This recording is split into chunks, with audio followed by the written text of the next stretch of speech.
The cream of the crop! What's going on, ladies and gentlemen? Welcome back to The Fringe. Alarming new figures coming out when it comes to Mark Carney. In fact, with the refugees that are coming into the country, I don't know if you guys know this, we've kind of opened up our borders and we're just allowing people to come into the country full tilt.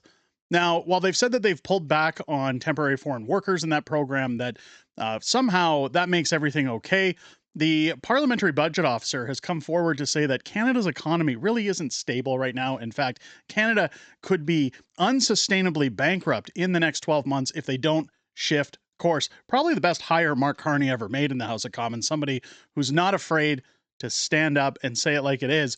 But while we've looked at statistics before and we've looked at what the government claims people get, and a lot of people have said, well, I've heard it's this much or I've heard it's that much. Good old Mrs. Fringe, well, she came through. While I'm banned from Facebook, I got to be honest, they don't like me over there very much. We've actually got some posts that she found online that were a little alarming when it came to what is happening with refugees, and I want to share those figures with you guys today because they are absolutely appalling. She's part of this group called Calgary Anonymous Confessions. And she noticed this post the other day, asking, genuinely curious, if you're a refugee, how much does the government give you monthly? Now, prepare yourselves, because if you're a veteran or if you're somebody who actually claims things like old age security, your Canada pension plan, anything, and you're living on a very tight fixed budget, boy, these numbers are about to shock the pants off you. You've got this one here. Sorry, I'll have to recenter it here for you. This person comes in, a refugee family of 4. 2 adults, 2 kids received $2,400 a month. The provincial government, known as Alberta Works, manages these benefits, which is overseen by your lovely UCP government, not the Liberals. That's alarming.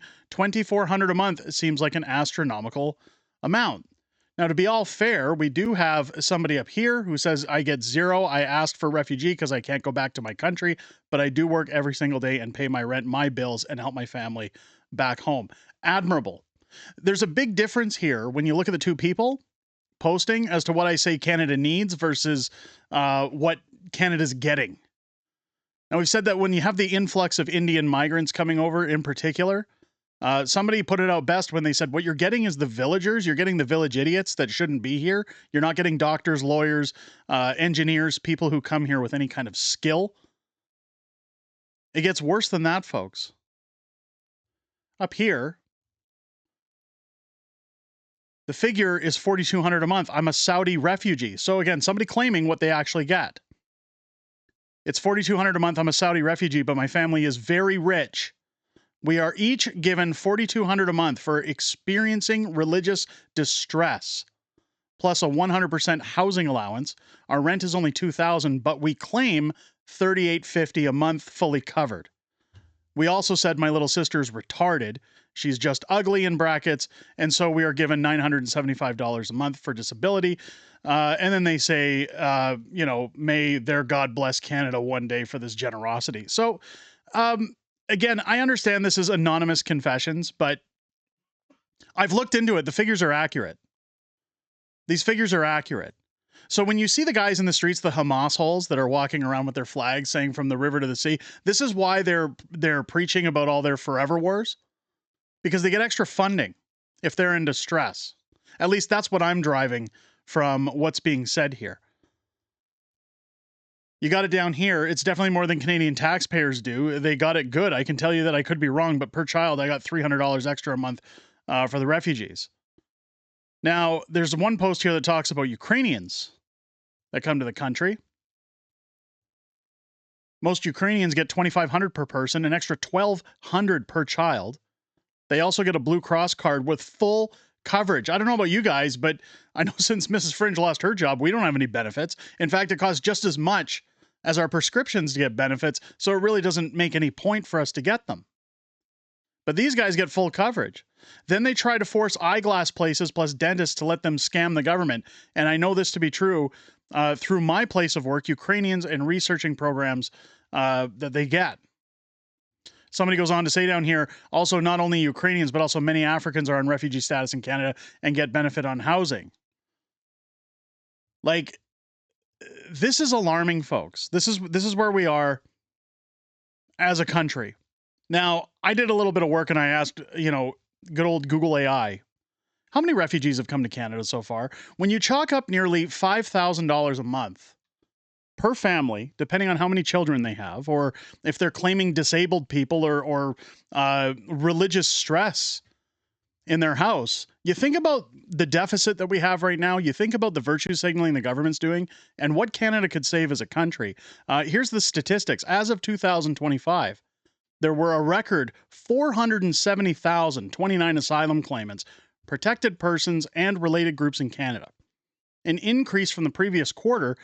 This total includes people seeking asylum within Canada, protected persons, and others who have not yet been processed or granted permanent status, representing those in refugee category.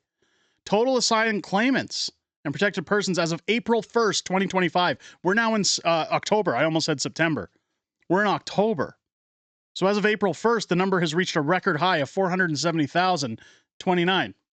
How many do you think we're at now? I'd say probably close to 1 million. Refugee targets. The Immigration Levels Plan for 2025 aimed to welcome 29,000 people under the Protected Persons in Canada Abroad category. I'm assuming this is saying the original plan was 29,000 people. 470,000 by April. Resettled refugees. The plan also included targets for resettled refugees with 15,250 government-assisted refugees, 28,250 privately sponsored refugees in 2025. These numbers reflect the ongoing process of managing asylum claims in the broader population of non-permanent residents in the country. So why are we giving them thousands of dollars a month to come here, live off of us, and suck up all of our money?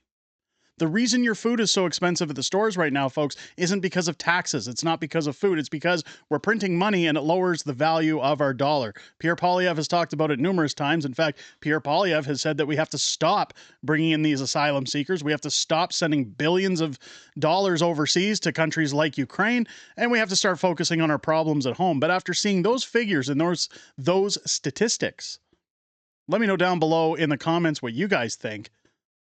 This is why I've said before in my tweets that what Canada needs right now is to have pride in its identity. We have to stand up as a culture, and we have to stop saying it's okay for these folks to stay here. It's okay for this to continue. At some point, folks, we got to be the bad guy, even if you're seen as an ist or an ism, and stand up and say, hey, you're not welcome here anymore. We don't have any jobs. We don't have houses. We don't have anything to sustain you being here. In fact, the chief or the parliamentary budget officer has said the same thing. So it's not racist. It's not terrible. There's nothing wrong with wanting an identity in your country. There's nothing wrong with wanting financial stability in your country. If the house is full, the door is closed. Plain and simple. Let me know your thoughts down below in the comments. If it's your first time here, I sure hope this video has earned your subscription.